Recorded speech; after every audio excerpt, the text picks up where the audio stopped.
In this day and age of the internet and the modern tech, where people have figured out several ways of expressing themselves, gaming has become a medium of choice for storytelling in the past couple of decades. It's truly surprising to see how well the medium is being used, but what surprised me even more was a certain mobile rhythm game called Archaea.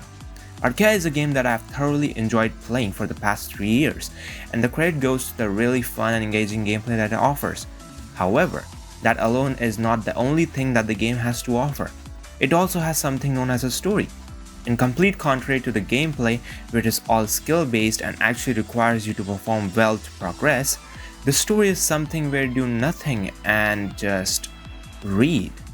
Take in all the written information and experience it in your own way. I might be biased, but Archaea's storytelling is somewhat of a masterpiece. Because while all my friends were studying the sword that is the gameplay, I was studying the hidden knife that is the story. And damn, it's so good. And by this point in the video, if you still have no clue what I'm going to be covering, let me spiel it out for you. The entire main storyline of Archaea. That's right. And this video is just the start. It goes deep, covering several themes, and it is filled to the brim with a lot of philosophical and psychological goodness. Anyone like me who loves this kind of stuff that really makes you think, you guys are in for a treat. But for those of you who still seem uninterested, we have cute anime waifus too. I bet that got your attention. FBI, open up! Well, now don't let all that fool you into thinking that this tale is a happy one. Because no, it's not. In fact, it can get very sad and depressing at times, and some parts hit really hard if you can relate to the emotional and psychological states of the characters. So yeah, better be prepared for some emotional damage! Now of course, it goes without saying that all this is subjective and purely based on what I got out of the story. But still, at some points, I could really feel like I could understand the characters. Not only what they were thinking, but when, where, and why. And I really love how it was all executed here. Today, we are going to begin exploring it in its entire glory. So without any further ado, let's jump into it.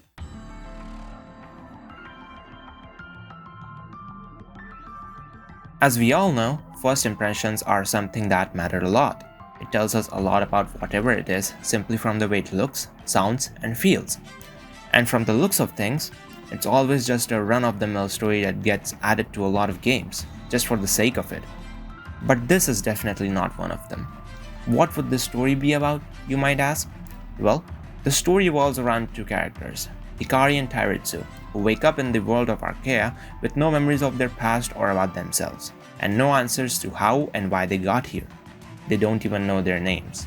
The world they wake up in is a lost world, a realm which has a past that is ever shrouded in mystery.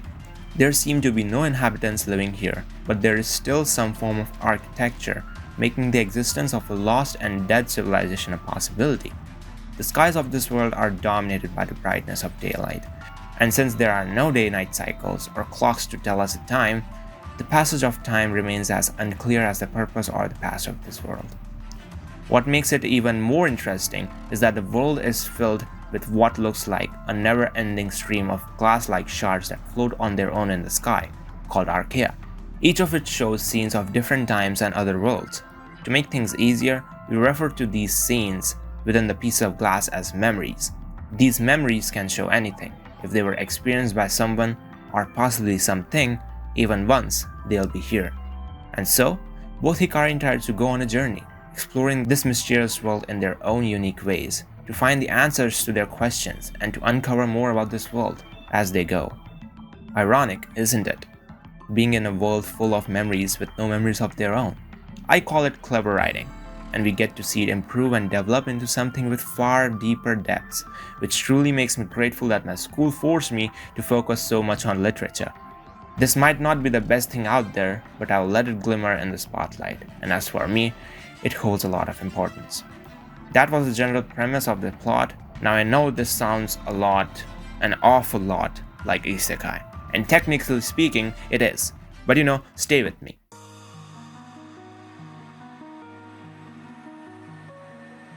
The journey begins with both Hikari and Tairitsu opening their eyes for the very first time as they awaken in a mysterious world, upon which both of them encounter some of the Archaea we have talked about.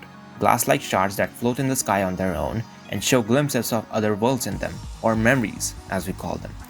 Hikari is the cheerful, happy, and positive type of character, a free spirit that doesn't have worries about anything. She always has a positive outlook on everything. She is the embodiment of colon D, and so, naturally, her first impression is positive. She finds them pleasant and has a good time looking at the memories. On the other hand, Tairitsu's reactions to these memories is not exactly the same as Hikari's, and there's a big reason behind that. This is where the tone is set for all the future events to take place, and the differences in the paths they walk become clear. And that's because the memories that Hikari encountered are different from the ones that Tairitsu does. I mean, of course they're different. They cannot all be the same in the same way that snowflakes are all different, but they are different in a very specific way.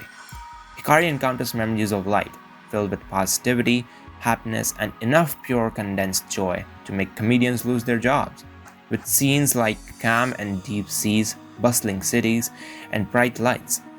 Whereas Tairitsu encounters memories of conflict, pessimism, and darkness in the form of memories.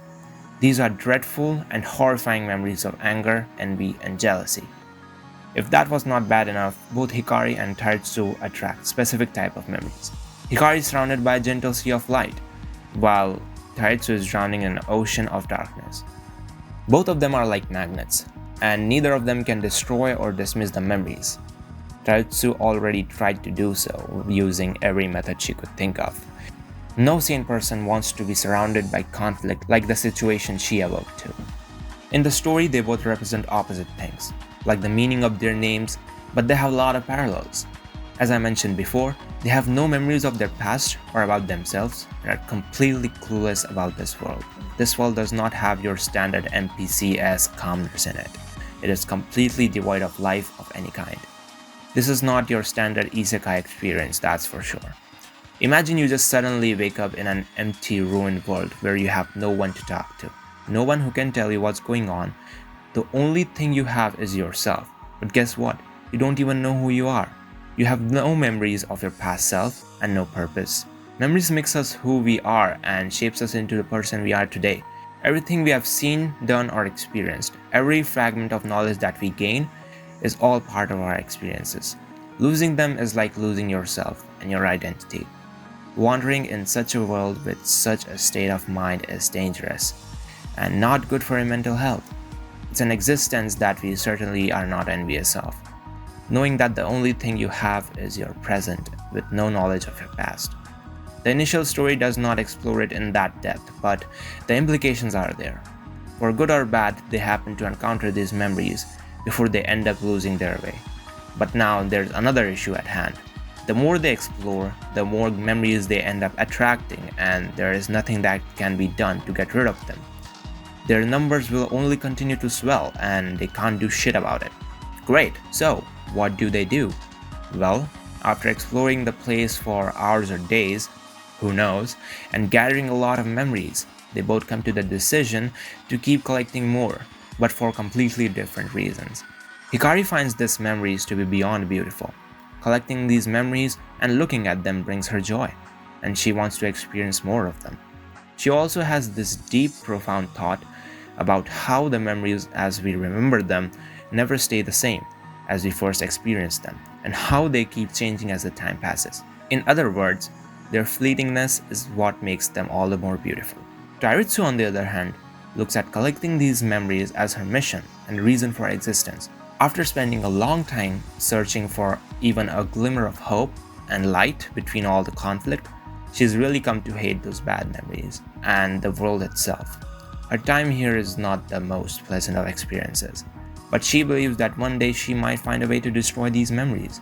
So she intends to gather as much as she can to get rid of them all at once. She believes that getting rid of such terrible memories will make the world a better place.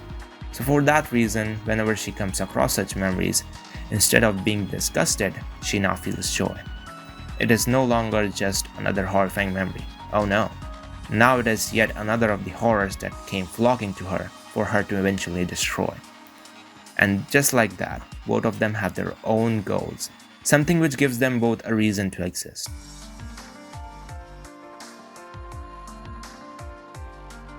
And that's the end of chapter 1, Eternal Core.